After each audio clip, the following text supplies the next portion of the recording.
como hay que estar prevenidos para los sismos, también hay que estar prevenidos para otros asuntos, para el tema económico y sobre todo el tema de cómo generar pues un fondo de ahorro, sobre todo para emergencias.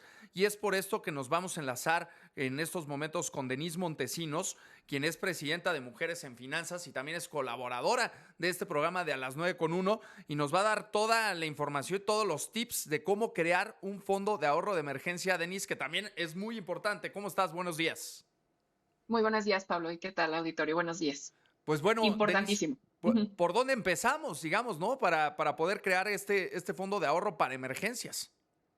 Sí, muchas gracias, Pablo. Yo creo que tenemos que empezar entendiendo lo que es un fondo de emergencias, porque este tema de hablar de un fondo de emergencias puede ser algo que suene abrumador o que suene como que nos puede espantar, ¿no? En realidad, un fondo de emergencia o un fondo de ahorro, o como a mí me gusta verlo un poco más en positivo, un fondo de paz mental, es un fondo que nos va a dejar no otra cosa más que reservar, apartar algo de dinero para tener para gastos inesperados.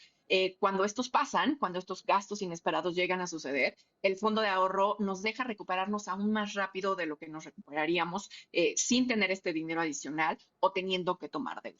Y eso me lleva a por qué tenemos que visualizar la creación de este fondo de ahorro, de este fondo de paz mental o de este fondo de emergencia desde tres perspectivas que resultan muy positivas, que es uno, y es una perspectiva, platicábamos la semana pasada de cómo es inteligente empezar a deshacernos de nuestra deuda, pero siempre tratar de ahorrar. Inclusive hay enfoques que nos dicen que primero trabajemos en el fondo de emergencia. ¿Y por qué? Porque nos permite tres cosas bien importantes. Número uno, no tomar más deuda en el caso de que tengamos alguna suerte de emergencia o de imprevisto.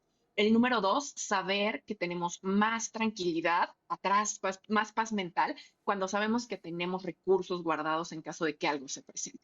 Y número tres, que para mí es importantísimo, el tener un fondo de ahorro nos da la seguridad de tener un fondo que nos deja alejarnos de situaciones que de alguna manera son indeseables, no seguras, inclusive tóxicas, ya sea que estemos hablando en el trabajo, un trabajo que no nos gusta, una situación personal que no nos gusta. El tener este dinero guardado nos puede hacer toda la diferencia. Entonces, quiero platicarles de tres cosas: cómo iniciarlo, cuándo usarlo y cuáles pueden ser las estrategias de ahorro.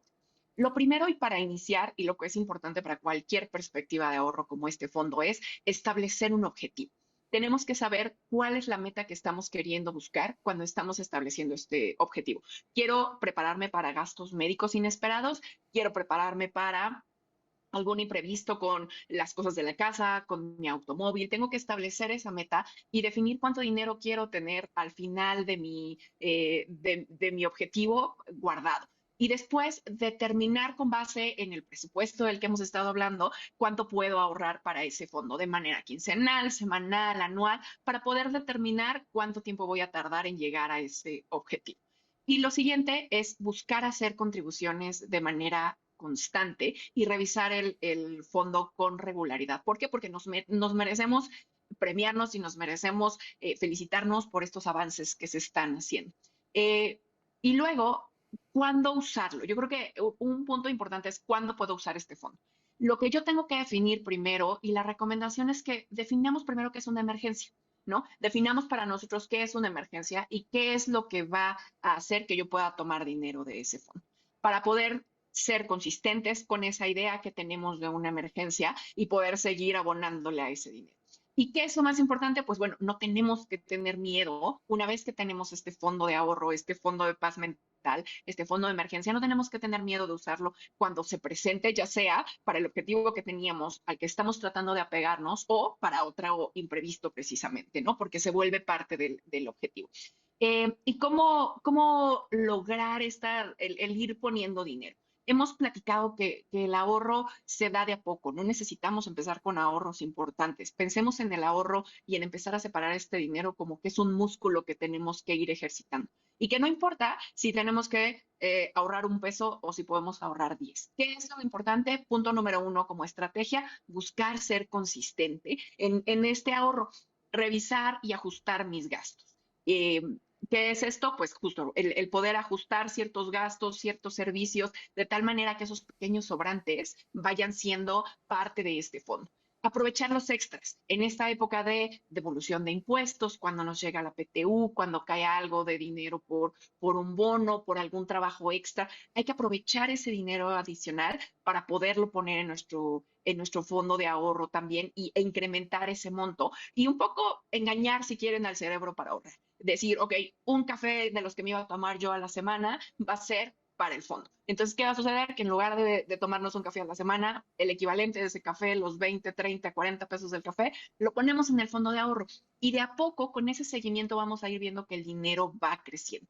Y una vez que ya tenemos esos 20, 30 pesos, para empezar, poner el dinero en una cuenta que genere intereses. Lo ideal, poder llegar eventualmente a tener entre 3 y 6 meses de nuestras necesidades básicas cubiertas por lo menos, o bien llegar a esas metas a las que estoy poniéndome como objetivo llegar. Considerando, y con esto cierro, que los ahorros deben de seguir el flujo de nuestra vida. Tienen subidas, tienen bajadas, tienen transiciones, y entonces tenemos que aprovechar esta generación de un fondo y el tener esta certeza de que tenemos algo que nos apoya atrás, que nosotros fuimos construyendo a lo largo de estos momentos de la vida, Pablo. Denise, nada más para cerrar, preguntarte cuáles son los errores más frecuentes que las personas cometen con sus fondos de emergencia. Yo creo que entre lo más frecuente que vemos es que consideremos que si no podemos ahorrar específicamente lo que nos pusimos como objetivo, ese ahorro se deje de lado. Aquí lo importante es el poder lograr que, aunque sea 1 peso, 2 pesos, 20 pesos, se puede ahorrar. Y después, el tener un fondo de emergencia que se utilice, que para eso son, para utilizarlos, pero que no restituyamos ese fondo. Una vez que tenemos la necesidad de utilizar el fondo, es bien importante que empecemos a hacer el trabajo para volver a poner el fondo en el nivel en que lo teníamos previo a su uso. Sí, y además no pagar deudas o gastos recurrentes con este fondo, por supuesto. Es Muchísimas correcto. gracias, Denise. Hasta luego.